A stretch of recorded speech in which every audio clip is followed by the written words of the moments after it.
One more thing is there, हमें study के साथ साथ क्या क्या अपने अंदर पैदा करना है। कोई बताएगा हम पैसा किससे कमाते हैं? टाइम से पैसा कमाते हैं या कोई और चीज है जिससे पैसा कमाते हैं? काबिलियत। काबिलियत को हम इंग्लिश में स्किल कह सकते हैं, स्किल।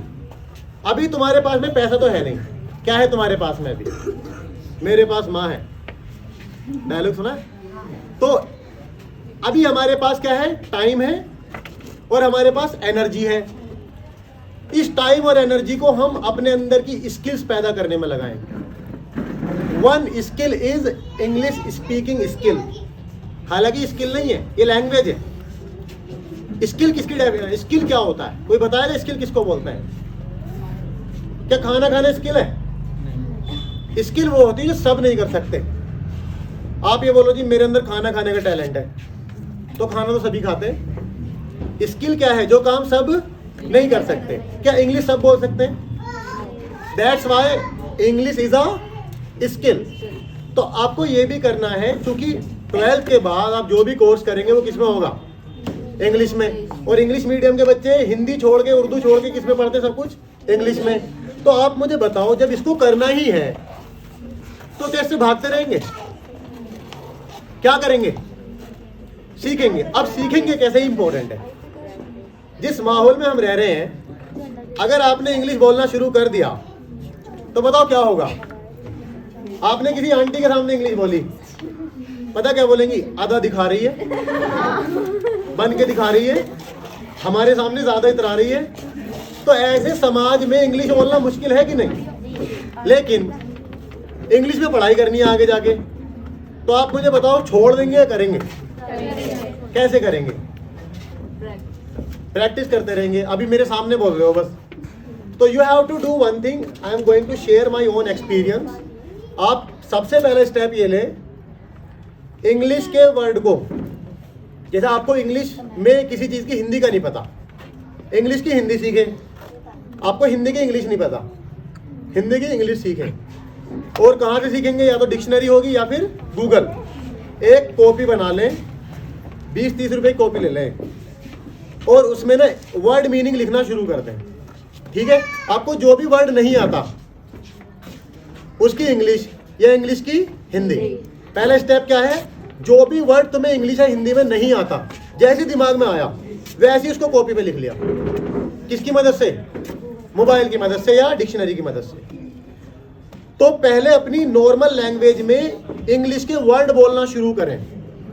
जैसे मैंने ये नहीं बोला इंग्लिश के शब्द बोलना शुरू करें, क्या बोला मैंने? वर्ड। पहले अपनी नॉर्मल लैंग्वेज में इंग्लिश के वर्ड लेके आए, फिर उसमें इंग्लिश के सेंटेंस लेके आए। I am going for tuition, I am going to market, I am taking food, I am studying, I am going to school, what are you doing. छोटे छोटे सेंटेंस बोलना शुरू करें। पहले वर्ड बोले, फिर सेंटेंस बोले, then start adding the sentences. फिर सेंटेंस को जोड़ना शुरू कर दें। और एक बात ध्यान दें, जब आप इंग्लिश बोलेंगे आपकी बुराई होगी, आप पे कमेंट आएगी, ये जर्नी का हिस्सा है। अगर ये समझते हो कि इंग्लिश बोलेंगे और मजाक नहीं उड़ेगी तो इसका मतलब बोल ही नहीं रहे हो। इंग्लिश बोलने पे मजाक उड़ना तय है। मुझे पागल तक बोला गया है, मुझे ये कहा गया कि पढ़ लिख के बावला हो गया ये। अब देखो हमारे माहौल में कोई पार्टनर तो होता नहीं इंग्लिश बोलने के लिए, क्या करेंगे? इंग्लिश बोलेंगे या तो मिरर के सामने, या इंग्लिश की वीडियो बनाओ देखो, वीडियो बनाओ देखो, खुद से बात करो। ऐसे भी कर सकते हो, आप छत पे हो अकेले, आप इमेजिन करो कि मैं कहीं बात कर रहा हूँ, तो व्हाट आई डू, मैं अपनी छत पे क्या करता हूँ? Actually what I did, I practice at my home and I had to do a lot of struggle. तो मैं ऐसे टहलते टहलते बोलता रहता हूँ खुद से। क्यों? माहौल तो है नहीं, करना है तो क्या करेंगे? खुद से बात करेंगे। अब जब मैं ऐसे बात कर रहा हूँ, कोई तीसरा पर्सन मुझे देखेगा। एक बार मैं छत पे खड़ा था अपनी, मैं बोला raise your hands if you want to be a public speaker. तो पड़ोस की आंटी कह रही क्या कह रहा लाला। तो ऐसा भी होता होगा आपके साथ में, बहुत कुछ होगा। तो मान लो आप बस में बैठे हुए जा रहे हो कहीं पे, कुछ भी नहीं कर रहे, मन ही मन में इंग्लिश बोलो। मार्केट जा रहे हो, कुछ नहीं कर रहे, मन ही मन में इंग्लिश बोलो। टूटी फूटी जैसी भी बोल सकते हो, बोलो। क्या हिंदी सीखने के लिए स्कूल गए थे? हिंदी कैसे सीखी? सुन सुन के। ऐसे इंग्लिश भी सीख सकते हैं। तो इंग्लिश भी सीखनी है, ठीक है? तो माइंडसेट, प्राइस पे करना होगा, क्या करना है इसकी क्लैरिटी हमें होनी चाहिए, और इंग्लिश हमें ज़रूर बोलनी, क्योंकि ये नीड है, ज़रूरत है, और ज़रूरत जब होती है तो फिर हमें वो चीज़ लगातार करनी होती है।